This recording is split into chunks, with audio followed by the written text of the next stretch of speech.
सभी electronic media, print media का हमारा हरा भरा परिवार का स्वागत, अभिनंदन, वेलकम, आप सबका खैर मकदम। आज सबसे पहले दो अति महत्वपूर्ण विषय हैं। छात्र संघ चुनाव का पहला विषय, छात्र संघ चुनाव सरकार का कमिटमेंट था, जैसा कि आप सब जानते हैं, और लंबे अरसे तक उसके लिए संघर्ष चला। अभी भी संघर्ष चल रहा है, संघर्षरत हैं, प्रयासरत हैं। इंडियन नेशनल स्टूडेंट्स ऑर्गेनाइजेशन एक नई मुहिम छेड़ने जा रही है, जिसमें हम सभी यूनिवर्सिटीज़ का और कॉलेजेस का दौरा करेंगे और उस दौरे में सरकार को जन भावना, स्टूडेंट्स भावना, छात्र छात्राओं की भावना से अवगत कराएंगे। उसके लिए डिस्ट्रिक्ट हेडक्वार्टर्स पे कॉलेजेस और यूनिवर्सिटीज़ के सभी वाइस चांसलर्स को मेमोरेंडम सौंपे जाएंगे कल से, और 3 दिन बाद यानी 6 तारीख से माफ़ी चाहूँगा, हरियाणा के लाखों लाखों विद्यार्थीगण पोस्ट कार्ड के माध्यम से अपनी भावना महामहिम गवर्नर, जो कि चांसलर हैं यूनिवर्सिटीज़ और कॉलेजेस के, उनको भेजने का काम करेंगे। ये मूवमेंट इतनी बड़ी हो जाएगी कि इससे प्रत्येक जन जुड़ेगा और आम भावना खुल करके सामने आएगी, और मुझे उम्मीद है कि सरकार को स्टूडेंट्स की आवाज़ सामने पता चलेगी और सरकार उससे अवगत होकर के छात्र संघ चुनाव जल्द बहाल करेगी। एक तो ये शुरू करने जा रहे हैं जी। इसके साथ साथ सभी एमपीज, एमएलएज को मेमोरेंडम सौंपेगी इनसो। दिल्ली में जब भी शीतकालीन सत्र होगा, हम सभी एमपीज के दरवाजे पर जाकर के सभी स्टेट्स में छात्र संघ चुनाव की बहाली को जो है उसकी दलील देंगे, और हरियाणा के सभी एमएलएज को ये अपील करेंगे कि इसको बहाल करवाया जाए। अगर ऐसा नहीं होता तो विंटर सेशन के अंदर, यानी अगर सब लोग सहमत होते हैं, माफ़ी चाहूँगा, तो विंटर सेशन के अंदर प्राइवेट मेंबर बिल ला करके छात्र संघ चुनाव की बहाली की जो मिशन की जो अगुवाई है वो जननायक जनता पार्टी का विधायक करेगा। और मुझे उम्मीद है कि इसमें कांग्रेस भी और भारतीय जनता पार्टी के भी सभी विधायक, यानी 90 के 90 विधायक इसको कानून बना करके पारित करेंगे, क्योंकि सब ये चाहते हैं, सभी संगठन चाहते हैं। अगर सरकार नहीं करती है तो जननायक जनता पार्टी अपना वादा छात्र संघ चुनाव का निभाने का काम करेगी, और उसमें सबका साथ हम मांगेंगे। मैं स्वयं सभी यूनिवर्सिटीज़ का दौरा करूंगा, कार्यक्रम जल्द आपसे शेयर कर देंगे, और इसके साथ साथ युवा युवा जननायक जनता पार्टी के दुष्यंत जी के साथ एक कार्यक्रम हमने चलाया है, दुष्यंत दोस्ती संकल्प,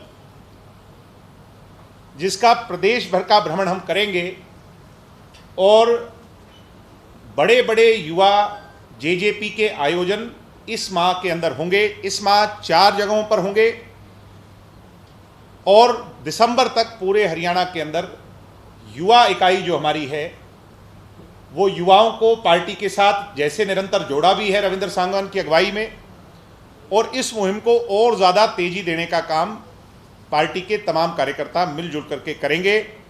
इसका जो स्केड्यूल है मैं आपके सामने थोड़ा सा रख दूं। 21 को भिवानी, 22 को रेवाड़ी, 26 को जींद, 27 को कैथल। इसमें हजारों बूथ योद्धा शामिल होंगे, और सभी बूथ योद्धा अपने साथ 10-10 साथियों को लेकर के आएंगे, और सभी को पार्टी का बैंड पहनाकर, पटका पहना करके पार्टी में विधिवत रूप से शामिल करवा करके दुष्यंत दोस्ती का संकल्प लेने का काम युवा जननायक जनता पार्टी करने जा रही है। ये 2 अहम मिशन है। छात्र संघ चुनाव हमारा वादा, उसको हम पूरा करें, और इसमें सरकार का पूर्ण सहयोग, स्टूडेंट्स की आम भावना और स्टूडेंट्स का सरकार को एक संदेश, पॉलिटिकल पार्टीज की आम राय, इन तीनों दिशाओं, चारों दिशाओं में हम इसको लेकर के जाएंगे, जिससे हरियाणा की जनता और छात्र संघ चुनाव की बहाली चाहने वालों के सामने एक क्लियरिटी आ सके, कौन छात्र संघ चुनाव करवाना चाहते हैं, कौन छात्र संघ चुनाव के विरोध में। 21 भिवानी, 22 रेवाड़ी, 26 जींद, 27 कैथल, ये दो अति महत्वपूर्ण विषय थे जो आपसे मुझे शेयर करने थे। इनसो के कार्यक्रम जो टेंटेटिव हैं वो अभी कुछ बदले जाने हैं। MDU 11, कुरुक्षेत्र 12, कुरुक्षेत्र 17 अक्टूबर, गुरु जंबेश्वर यूनिवर्सिटी, मैं माफ़ी चाहूँगा, कुरुक्षेत्र 12, कुरुक्षेत्र यूनिवर्सिटी 12, गुरु जंबेश्वर यूनिवर्सिटी 17, BPS खानपुर 16, और इसी हिसाब से ये 4 यूनिवर्सिटियाँ फर्स्ट फेज़ में, और दिसंबर तक सभी यूनिवर्सिटीज़ को कवर करेंगे। मैं स्वयं इन कार्यक्रमों में प्रदीप देसवाल जी के साथ और सभी हज़ारों कार्यकर्ताओं के साथ चल करके प्रत्येक स्टूडेंट की राय इसमें सम्मिलित करेंगे। ये हवन यज्ञ है, इसमें आप लोगों की भी आहुति, आपका भी सहयोग स्टूडेंट्स को चाहिएगा। मुझे उम्मीद है पत्रकार, छायाकार आज के दिन जो सबसे बड़ी ताकत रखते हैं, देश का स्तंभ हैं, अपनी कलम और अपने कैमरे की ताकत से हमें अपना आशीर्वाद, सहयोग देंगे। इसके साथ साथ कुछ बातें हो रही हैं और बार बार एक आरोप लगाया जा रहा है। मैं चाहूंगा पहले आरोप सुना दें, फिर उस पर मैं अपनी बात।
ये तीनों एक ही विषय है।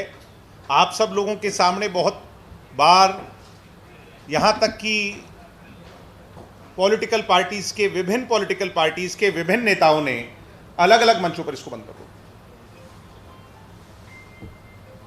और विशेष तौर पर कल एक रैली के अंदर ये बात कही गई, हमारी खामोशी को हमारी कमजोरी ना समझें। 8%, 10%, कभी धान घोटाला, कभी ये दूसरा आपका शराब घोटाला, कभी तहसीलदार घोटाला, कभी कोई और घोटाला, रजिस्ट्री घोटाला। 1952 में चौधरी देवीलाल जी एक्टिव पॉलिटिक्स में आ गए थे और देश के बड़े नेता हुए। आज लोग देवता के रूप में उन्हें पूजते हैं। उनके परिवार में हम 4th जनरेशन में हैं। चोई साहब पर हवाला तक के आरोप लगाए गए कांग्रेस द्वारा। चौटाला साहब पर डिस्प्रपोर्शनेट एसेट्स के, कभी घड़ियों के, कभी किसी और चीज के आरोप लगाए गए। मेरे पिताजी पर भी बहुत आरोप लगे। दुष्यंत चौटाला जी पर भी विरोधी बहुत आरोप लगा रहे हैं, मगर हम खामोश थे इस बात को देख करके कि कभी ना कभी कोई कॉन्क्रीट एविडेंस, कोई बात कहता है तो उसके पीछे कुछ ठोस होता है। बहुत समय से ये लोग कह रहे हैं। अब पानी सिर के ऊपर से चला गया तो मैं आपके सामने इतना ही कहना चाहूँगा अगले एक हफ्ते के अंदर अंदर अगर इनमें से कोई भी नेता किसी भी तरह का प्रमाण मीडिया और जनता के सामने नहीं रख पाएगा तो हम सब पार्टी के लोग हमारे नेता भाई दुष्यंत सिंह चौटाला जी से और पार्टी के राष्ट्रीय अध्यक्ष डॉक्टर अजय सिंह चौटाला जी से इस बात के लिए कहेंगे, अपील करेंगे कि ऐसे लोगों के खिलाफ हमें अदालत का दरवाजा खटखटाना चाहिए। ऐसे लोगों के खिलाफ मानहानि का मुकदमा चलना चाहिए। लोग उन बातों को भूले नहीं होंगे। जाट आरक्षण के अंदर दुष्यंत जी को और मुझे स्वयं बदनाम करने के लिए कुछ लोगों ने इसी तरह की बात कही थी और उसके पश्चात गिड़गिड़ाना पड़ा था, माफी मांगनी पड़ी थी। इन लोगों का हश्र भी ऐसा ही होने जा रहा है भविष्य के अंदर। ये इस तरह की बात कर कर जनता को गुमराह करने वाले लोग, बरगनाड़े वाले लोग, हमारे विरोधी या तो बाज आ जाएं या आपके सामने एविडेंस रखें, प्रूफ रखें। कभी हिसार के एयरपोर्ट के बाहर जमीन की बात करते हैं, कभी कोई और करते हैं। नाम बता दो सर, कौन-कौन से नेता? इसमें वीरेंद्र सिंह जी ने तो कल कहा ही है और इसके अलहदा इंडियन नेशनल लोकदल के अन्य नेता हैं। अगर ये बाज नहीं आते हैं तो फिर अदालत में मुलाकात होगी। अदालत में इस संघर्ष को लड़ेंगे, बड़ी मजबूती से लड़ेंगे और इतिहास अपने आप को दोहराएगा। पहले भी न्याय हुआ, उन लोगों को गलत प्रूव किया और भविष्य में भी ऐसा होगा। बड़े विश्वास और भरोसे से कह रहा हूं। एक सप्ताह में कह रहे थे आप? एक सप्ताह के ये 3 नेता हैं। नेता अनेक हैं मगर मैं एक इंगित करता हूं। एक तो रामकुमार गौतम, एक तो नाम दो बोलते हैं, एक अभय सिंह। सर जो भी नेता हैं हमारे पास, मैं सिर्फ आपको सर 1 मिनट रिक्वेस्ट कर रहा हूं। जो भी नेता हैं उनके सारे रिकॉर्ड्स हमारे पास ज्यों के त्यों हैं। एक एक कही हुई लाइन वो हमें अदरवाइज ना समझें। ये पढ़ी लिखी पार्टी है, समझदार लोगों की पार्टी है और हमारा लीगल सेल बहुत मजबूत है। हर चीज़ पर बारीकी से हम नज़र रख रहे हैं। या तो एक हफ्ते के अंदर जनता के सामने एविडेंस रखें, गुमराह ना करें, अन्यथा कोर्ट में मुलाकात होगी और कोर्ट, मुझे उम्मीद है माननीय अदालत ऐसे लोगों की जगह पर पक्का परमानेंट ताला लगाएगा, फेविकोल के जोड़वाड़ा। मैं अब बड़ी लंबी फहरिस्त है। किसको वक्त दिया? एक सप्ताह को पता तो चल जाए। इसमें अपने नाम लेते जाते हैं, आप काटते जाना नाम। भूपेंद्र सिंह हुड्डा, निश्चित तौर पर भूपेंद्र हुड्डा जी ने भी कही है, दीपेंद्र हुड्डा ने भी कही है, अभय चौटाला जी ने भी कही है, उनके सुपुत्र ने भी कही है, मेरे छोटे भाई ने, और कल वीरेंद्र सिंह जी ने भी कही। 5 लोग भाई लोग और भी हैं, जयप्रकाश जी ने भी कही है, बलराज कुंडू ने भी कही होगी। बलराज कुंडू तो ठेकेदार है, बलराज कुंडू ठेकेदार है। अगर कहीं ऐसे कोई एविडेंस है तो सबसे पहले उसके पास होगा, बलराज कुंडू के पास होगा। लेकर आकर पब्लिक डोमेन में लेके आए। मेरा खुला चैलेंज है ऐसे लोगों। अब वो आयु वृद्ध नेता हैं, ज़्यादा मैटर नहीं करते, मगर जो लोग पब्लिक डोमेन में आकर के भ्रम फैला रहे हैं सभी लोग हैं। हमारे पास पूरा डाटा है।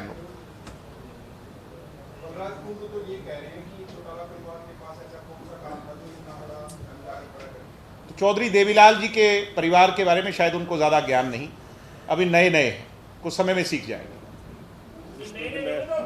उसको भी नया पैसा है इसलिए कूद रहे हैं। हाँ जी,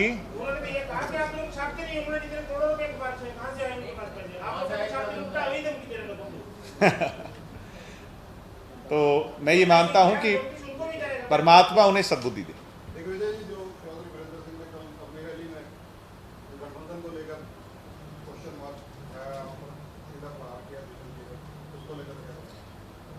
वो तो भारतीय जनता पार्टी का मैटर है, हमारा तो कोई मैटर नहीं है। बीजेपी देखेगी, बीजेपी तय करेगी। बीजेपी के नेताओं को भी चुनौती दी है। उन्होंने तो सोनिया गांधी की तारीफ की है, बीजेपी के लोगों के करे हुए कामों को गलत बताया है। कल एक बात बड़ी हास्यास्पद थी। पहले तो कह रहे थे गैर राजनीतिक, गैर राजनीतिक, गैर राजनीतिक, सिर्फ कृषि डेवलपमेंट, किसानों के भले, किसान शोध, ल्या करके कहानी खत्म हुई दुष्यंत पर। किसी भी विरोधी दल की कहानी दुष्यंत चौटाला पर खत्म होती है इस हरियाणा। इसका मतलब ये सब लोग डरे हुए। मैं आज खुले तौर पर कह रहा हूं, देश में सारे विरोधी मोदी के खिलाफ एकजुट हैं और हरियाणा में सारे विरोधी दुष्यंत चौटाला के खिलाफ एकजुट हैं। देश की जनता मोदी के साथ है, प्रदेश की जनता दुष्यंत चौटाला के साथ है।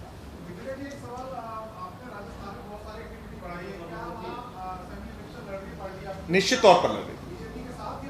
हम एनडीए का हिस्सा हैं। पहला प्रयास यही है कि मिलजुल कर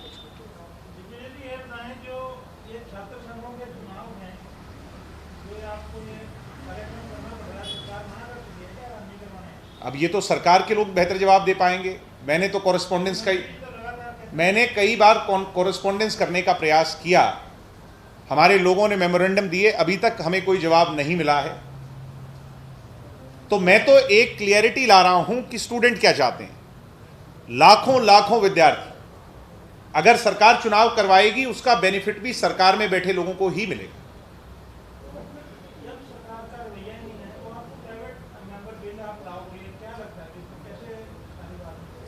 मैं आप लोगों के सामने ये आईना लाना चाहता हूं कि किन लोगों की नीयत क्या है। लिंगदो कमेटी के हिसाब से बिल तैयार करेंगे। लिंगदो कमेटी की सिफारिशों को यूं का यूं रख करके बिल लेकर के आएंगे। ये पता चल जाएगा कि कौन इसके पक्ष में है, कौन इसके विरोध में। आज की डेट में कौन पक्ष में लग रहा है आपको? क्योंकि सरकार में आप बैठे हैं, बीजेपी की सरकार में। मैं जननायक जनता पार्टी की ही बात कर सकता हूं। हमारे सभी विधायक, पार्टी और पार्टी के नेता इस बिल के पक्ष में हैं। इस छात्र संघ बिल तो अभी हाइपोथेटिकल है, छात्र संघ चुनाव कराने के पक्ष में। नहीं, आप तो आज से थोड़ी पक्ष में हैं। आप तो पहले दिन से पक्ष में हैं। जब आपने वहां पर धरने में बैठे थे जी, रात में भी, दिन में भी बैठे थे, तो आप धरना इसी बात पे समाप्त होगा तो चुनाव कराएंगे। आपका एजुकेशन चाहते तो सर मैं तो वही बात याद दिला रहा हूं सरकार को। तो 5 साल निकल गए उसमें, तो मैं उसमें 2 साल सर, उसमें 3 साल, 2 साल कोविड के और 1 साल के एग्जामिशन ऑनलाइन क्लासेस की। पहले साल सरकार ने इनडायरेक्ट इलेक्शन करवाए हैं, जिसके हम पक्षधर नहीं हैं। हमने चुनाव में पार्टिसिपेट नहीं किया। हम डायरेक्ट इलेक्शन के पक्षधर हैं। इस साल चुनाव अभी भी हो सकते हैं, इसलिए यही साल है इस सरकार में चुनाव होने का। अभी लेटेस्ट ये तो चलो शीतकालीन सत्र में बीजेपी का प्राइवेट बिल आएगा, वो तब तक इस मुहिम को एक आंदोलन के तौर पर खड़ा करें। मेरा क्वेश्चन पूछो, क्या आपने आज की डेट में इंसो की तरफ से या आप लोग यूथ को भी रिप्रेजेंट करते हैं, हमें चीफ मिनिस्टर को, एजुकेशन मिनिस्टर को ये लिखा है, हायर एजुकेशन मिनिस्टर को कि चुनाव कराएं? निरंतर लिखा है सर। उसका क्या मेमोरेंडम के तौर पर निरंतर हमने भिजवाया है और दिया। उन्होंने कोई अभी तक कोई जवाब नहीं। कितने पत्र आपने लिखे कि वो जवाब नहीं? हम तो हर दूसरे हफ्ते मेमोरेंडम के तौर पर यूनिवर्सिटीज़ के माध्यम से शिक्षा मंत्री जी को और गवर्नर साहब को लेटर लिखते हैं। तो हर दूसरे हफ्ते का मतलब 26, हर 15 दिन में एक दफ़े प्रदीप देसवाल की अगुवाई में पूरे प्रदेश में लेटर जाते हैं। तो एक साल से लेटर लिखे जा रहे हैं। ये लेटर जब से कोविड खत्म हुआ है चुनाव की बहाली के लिए लिखे जा रहे हैं। 2 साल का 26 दिन 52 पत्र चले गए, ज़्यादा ही गए होंगे, ज़्यादा ही किसी गए। का कोई जवाब नहीं। मैंने खुद मेमोरेंडम सौंपे हैं। तो इसका क्या मतलब है जब आपके मेमोरेंडम जा रहे हैं और सरकार चुनाव नहीं कराएगी? इसीलिए अब मैं इसके बात में कुछ नहीं कह सकता, ये सरकार को तय करना है। और मुझे हाथ जोड़ के अपील है मेरी सरकार से। एक स्टूडेंट नेता रहा हूं मैं और मैंने स्टूडेंट्स की अगुवाई की है। अच्छी लीडरशिप, गरीब, किसान, मजदूर, कमेरा, दलित, उसकी अगली पीढ़ी को आगे आने के लिए, सोशलिस्ट सेक्युलर राजनीति को बल देने के लिए एक ही जरिया है। पैसे वाले की, धन्ना सेठों की राजनीति को खत्म करने, पूंजीवाद पर हथौड़ा चलाने का एक ही तरीका है, छात्र संघ चुनाव। छात्र संघ चुनाव से निकला प्रोडक्ट अच्छी राजनीति करता है, इतिहास गवाह है। इसलिए मेरी हाथ जोड़ के अपील है कि मेरी बात को माने, सभी लोग माने, मुख्यमंत्री जी माने, उप मुख्यमंत्री जी माने, सभी माने। ऐतिहासिक हुई। उसमें आरोप ये लगे कि आपने लोगों के साथ धोखा किया, लोगों का बहाना ले गए कि आप खाटू श्याम जी और लोगों को ये पता नहीं था और उसको खाटू श्याम जी और बालाजी के दर्शन करवाने का सौभाग्य तो बिरले को मिलता है। कभी आप सबका मन भी हो तो मैं आपको दर्शन करवा के लाऊंगा। इतनी दूर एक ये लोग, जो लोग मेरे पर इस तरह की आरोप लगा रहे हैं, क्योंकि रैली प्रभारी मैं था, ये खाटू श्याम जी और बालाजी के चरणों में वहां लमलेट होते हैं हर 15वें दिन, मगर इनको सौभाग्य नहीं, बालाजी का आशीर्वाद नहीं है इन पर कि ये लोगों को भी ले जाएं। एक दिन में मैं तो लोगों को यहां भी ले जाता हूं, हमारी सिख बेल्ट के लोग हैं उनको गुरुद्वारों में भी ले जाने का प्रयास करता हूं। धर्म का काम अगर राजनीति के काम के साथ ही हो जाए तो इससे बुरी बात, इससे अच्छी बात क्या है? एक दिन पहले इसमें क्या बुराई है भाई? एक दिन पहले दर्शन हो गए।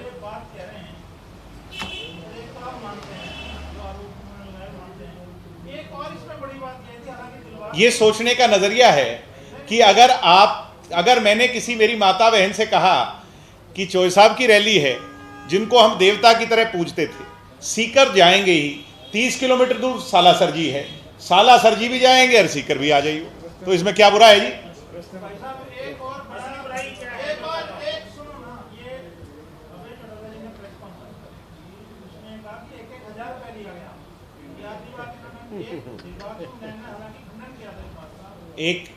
एक मूवी आई थी वेलकम, उसमें नाना पाटेकर थे, नाना पाटेकर, उदय शेट्टी। तो वो कहते हैं जलता है मजनू। तो मैं इतना ही कहना चाहता हूं। अब कोई किसी की रैली को देख के जले तो हम क्या कह सकते हैं भाई? आप मुझे एक बात बताओ, देखो सारी तोड़ तो हम करते हैं इस बात। आप चंडीगढ़ में बैठे हो, आप मुझे अपना प्यार सदैव देते हो, 11 बजे पहुंच और मेरे परिवार को भी आपका प्यार मिलता है, पत्रकारों को। आपके बच्चे, हम तो आपके बच्चे ही हैं, अगर राजस्थान में जाके हरियाणा वालों की डंका बजा रहे हैं, अरे क्या बुराई है भाई? आपका आशीर्वाद तो हमें और मिलेगा। और इन लोगों को कहने दो। मैंने क्या कहा, कुछ लोगों ने मेरे से पूछा कि कैथल में भी रैली हो रही है, मैंने कहा कैथल भी जाना चाहिए। चोई साहब का बुत जहां लगे, स्टैच्यू लगे, फोटो लगे, उनका जन्मदिन मनाएं, कांग्रेसी मनाएं, उनके भी जाना चाहिए। केरला में मनाए तो भी जाना चाहिए, अमेरिका में मनाए तो एनआरआई कोई है भाई, उसको भी जाना चाहिए। अरे चोई साहब के जन्मदिवस पर जाने के लिए ओछी राजनीति करते हो, ये कितनी गलत बात है।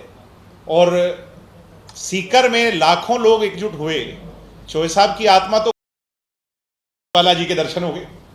वो तो काम हो गया। दिग्विजय जी, जो कल रैली की ना, आपने उस क्वेश्चन का आता जवाब दिया कि बीजेपी को तय करना है, बीजेपी को ये तय करना है कि जेजेपी के साथ है, जेजेपी को कुछ नहीं तय करना है।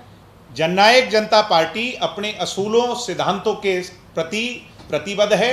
भारतीय जनता पार्टी के साथ मिनिमम कॉमन प्रोग्राम के सभी मूल्यों को पूरा करने के लिए लगी हुई है। हमारे देश के नेता माननीय मोदी जी, अमित शाह जी, डॉक्टर अजय सिंह जी, जेपी नड्डा जी और दुष्यंत चौटाला जी के बीच की बात, उनके बीच की बात होगी, ये इन लोगों ने तय करना है। पहले भी तय किया और एनडीए को हम मजबूत करेंगे। देश में मोदी का विकल्प नहीं है।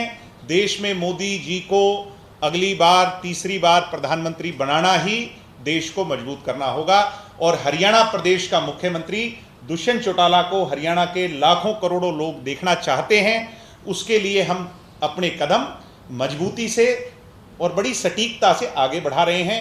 उम्मीद है कि हरियाणा की जनता का आशीर्वाद हमारे को जरूर प्राप्त हो। दिग्विजय जी, चौधरी वीरेंद्र सिंह ये कह रहे हैं कि जेजेपी और बीजेपी का गठबंधन अगर जारी रहा तो वो बीजेपी छोड़ देंगे। अब ना तो उनसे पूछ के गठबंधन किया होगा, क्योंकि इतना तो मैं कह सकता हूं बड़ी गारंटी से, जब गठबंधन हुआ होगा तो ये मैं कह रहा हूं जी, उनसे पूछ के नहीं हुआ, और जिनने किया था उसमें वो शामिल नहीं थे।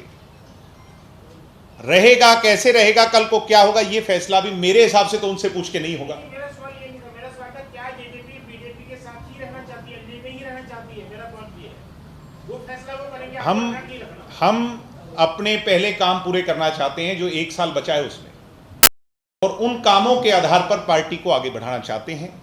हम एनडीए का हिस्सा हैं और बड़ी मजबूती से। अब ये तो सर वो बताएंगे ना, मैं कैसे बताऊं? उचाना के अंदर निश्चित तौर पर दुष्यंत चौटाला की लोकप्रियता बहुत ज़्यादा है। पिछली दफ़े 50,000 के मार्जिन से जीते थे। अब एक तो देखने की बात है कि उचाना के अंदर सब एकजुट हो रहे हैं। जितनी भी पार्टियां हैं, हुड्डा जी से लेकर उनके बेटा जी से लेकर वीरेंद्र सिंह जी से लेकर इनेलो से लेकर एक्स इनेलो से लेकर जितने भी लोग हैं और निर्दलियों से लेकर सब वहां जाकर के एक सपना सजो लिया कि दुष्यंत चौटाला को किसी तरह उनकी राजनीति को यहीं खत्म किया जाए, उनको कमजोर किया जाए। और इस देश की जनता बहुत बलवान है, उचाना की जनता महान है, वो इन तमाम चीज़ों को बड़ी बारीकी से देख रही है और इस पर करारा हथौड़ा और जवाब देने का काम आने वाले इलेक्शन में करेगी। ये चाहे सारे देश के नेता एकजुट हो जाइए, दुष्यंत चौटाला को उचाना में नहीं रोक सकते। वहां की जनता का आशीर्वाद दुष्यंत जी के साथ है।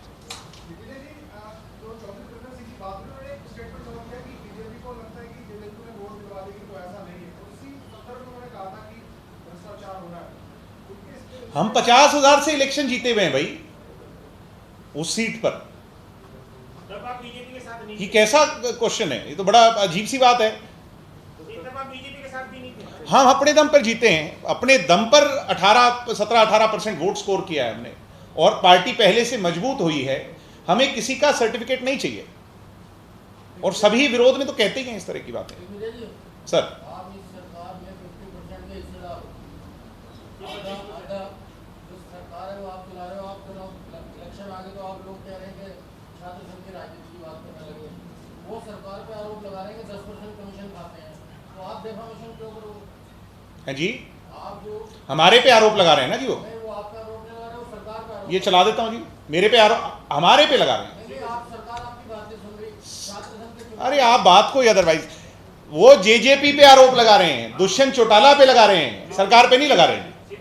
आपने सुनी नहीं, मैं आपको भिजवा दूंगा। मैं तो ये पूछ रहा हूँ इतना गैप क्यों है? डिप्टी सीएम चुनाव क्यों नहीं लड़ा रहे हैं?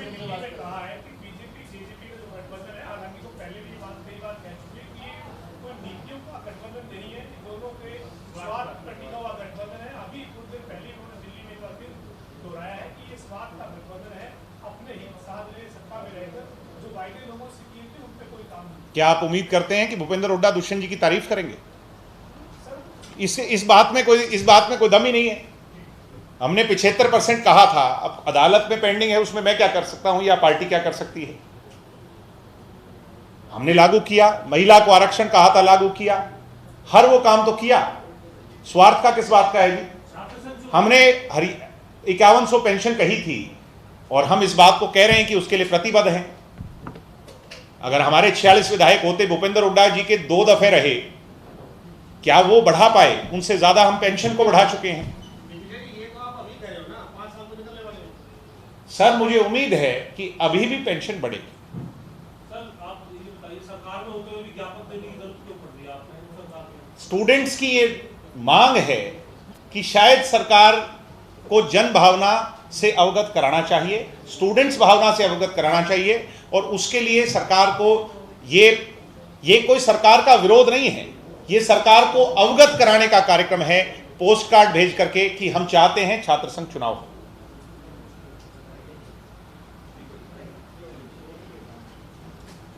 इस सरकार में सब ठीक चल रहा है, जेजेपी और बीजेपी के बीच। सब अच्छा है। बाकी सरकार के लोग दुष्यंत जी से ये आपको कब तक सरकार और पार्टी दोनों बन जाते हैं? बीच में जैसे भी जो आरोप लगाए हैं, तो सिर्फ धर्मवाद डिप्टी सीएम लगाए हैं।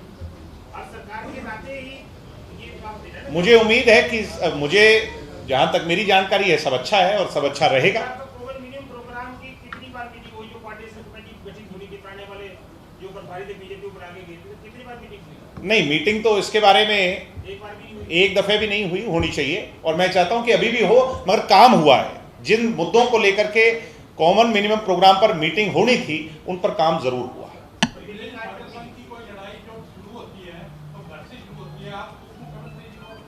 बिल्कुल दूंगा, क्यों नहीं दूंगा, सबसे पहले दूंगा।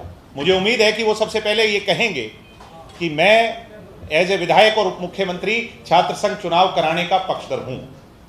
मुझे उम्मीद है कि 10 विधायक जेजेपी के, 30 विधायक कांग्रेस के, 41 विधायक बीजेपी के और निर्दलीय विधायक और अन्य दलों के विधायक, 90 के 90 विधायक ये कहेंगे हम प्रतिबद्ध हैं, हम चाहते हैं कि छात्र संघ चुनाव हो, और जब ये एक कॉन्सेंसस बन जाएगा, एक माहौल बन जाएगा, तो निश्चित तौर पर छात्र संघ चुनाव का सपना पूरा होगा। एनडीए का हिस्सा होते हुए जेजेपी कितनी लोकसभा की सीटों पे और कितनी विधानसभा सीटों पे तैयारी कर रही है? सर ये पार्टी का सीनियर नेतृत्व तय करेगा।